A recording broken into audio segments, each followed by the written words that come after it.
चंदनम महत पुण्यम सर्व पाप प्रणाशनम। मार्गशीर्ष का महीना है, जैसे कार्तिक में रोज आपने भगवान को तुलसी चढ़ाई है, इस मार्गशीर्ष में पूरे महीना आंवला की पूजा करना और भगवान को चंदन रोज चढ़ाना, दिया तो जलाना ही है। चंदन जितने भी मुझे सुन पा रहे हैं सुन लीजिए, आंवले की पूजा नित्य। रविवार के दिन उसमें पानी मत सींचिएगा आंवले को, वैसे आप बंधन कर सकते हैं, परिक्रमा कर सकते हैं। आंवला की परिक्रमा 4 लगती है, आंवले की 4 परिक्रमा लगती है और सब आपके पुण्य अक्षय हो जाएंगे। मार्गशीर्ष में आंवल की बड़ी महिमा है, भारी मातम्य है। माघ के महीने में बेल वृक्ष की बेल की बड़ी महिमा है। जब माघ का महीना आएगा तब मैं निवेदन कर दूंगा आपको। बैसाख के महीने में जल पिलाने की बहुत बड़ी महिमा है और मार्गशीर्ष के महीने में भंडारे की अन्न की बहुत बड़ी महिमा है। ये मैंने वराह पुराण से आपको बोला था। साग सब्जियों का दान करने की बहुत बड़ी महिमा है इस महीने में। जो मार्गशीर्ष का महीना है, माता शाकंभरी बड़ी खुश होती है। किसान लोग सुन पा रहे हैं, फसल पर ओला नहीं पड़ेगा, फसल सूखेगी नहीं, नष्ट नहीं होगी। पूर्व काल में यदि कोई अतृप्त पूर्वज हैं तो उनके निमित्त आप दीनों को, दुखियारों को, जरूरतमंद लोगों को इस महीने में उन्हें आप भोजन कराते रहिएगा। मासानम मार्गशीर्षम, श्रीमद् भगवत गीता में कहते हैं अर्जुन मुझे महीनों में मगशिर का महीना बहुत प्रिय लगता है, जैसे हम और आप अगहन के नाम से जानते हैं। ये महीना साधारण नहीं है, ये वो महीना है जिस महीने में माँ एकादशी प्रकट होती है। इसी महीने में माँ एकादशी प्रकट होती है। इसी ये महीने में भगवान प्रभु श्री राम जी का विवाह महोत्सव मनाया जाता है और इसी महीने में वृंदावन में भगवान बांके बिहारी जी महाराज प्रकट होते हैं।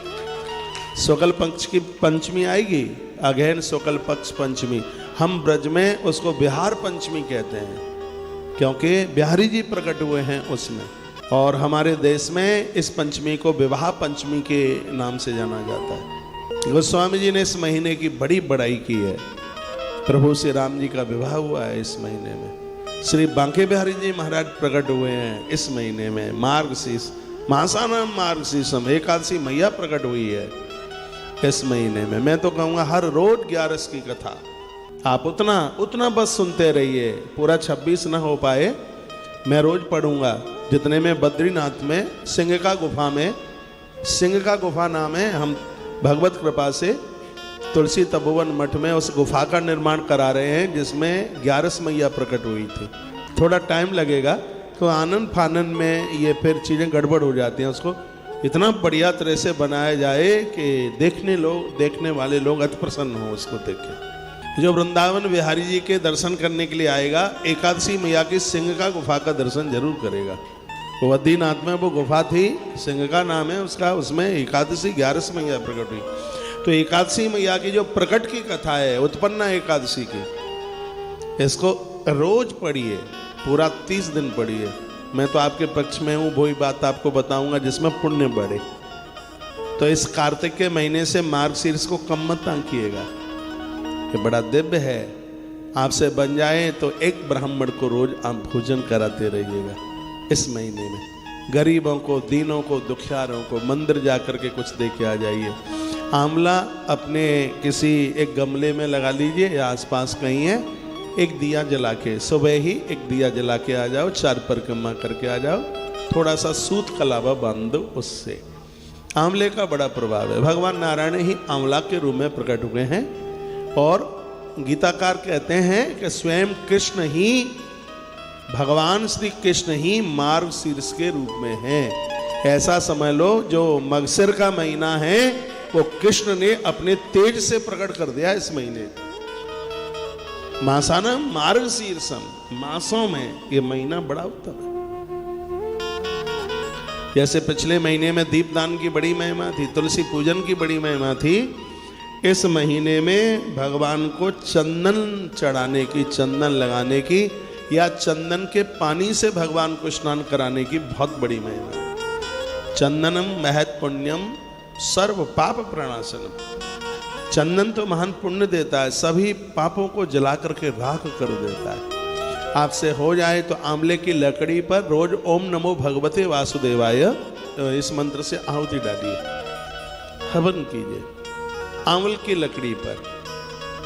हाँ, रविवार को छोड़ करके एक आंवला रोज खाते रहिए। डायबिटीज नहीं है तो मीठा आंवला भी चलेगा, नहीं तो मीठा मुरब्बा खाओगे तो डायबिटीज बढ़ जाएगी, उसमें मिठासता ज़्यादा है।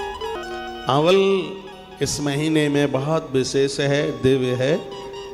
चंदन एक कटोरी में पानी लें, उसमें थोड़ा चंदन डालें और उससे भगवान को आप स्नान कराएं। पंचामृत से तो आप नहलाते ही हैं, लेकिन उसके बाद चंदन से ये सब आप करें। हम आज सब किया है हमने, ये नहीं है कि ये सब आपको ही बोलने के लिए। आपको बोलने से पहले तो मैं आरंभ कर देता हूँ ये सब। अभी एक प्रोग्राम में जा रहा हूँ, वहाँ से लौटूंगा तो गौशाला जाऊँगा, पूजन करूँगा आंवला के वृक्ष का, परिक्रमा लगाऊंगा, दिया जलाऊंगा।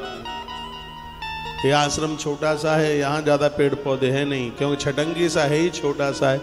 पर भगवान की बड़ी कृपा है कि इसमें 500 लोग समा जाते हैं। एक भी दिन ऐसा नहीं था कि छोटे से आश्रम में 500 लोगों से उपस्थिति कम रही हो। कुछ हॉल में जितने सो रहे हैं उतने ही खा रहे हैं, उतने ही टहल रहे हैं, उतना ही कथा सुन रहे हैं, उतने ही गप्पे लगा रहे हैं। हाँ, पूरा भरा का भरा रहा है, आनंद बहुत आया है।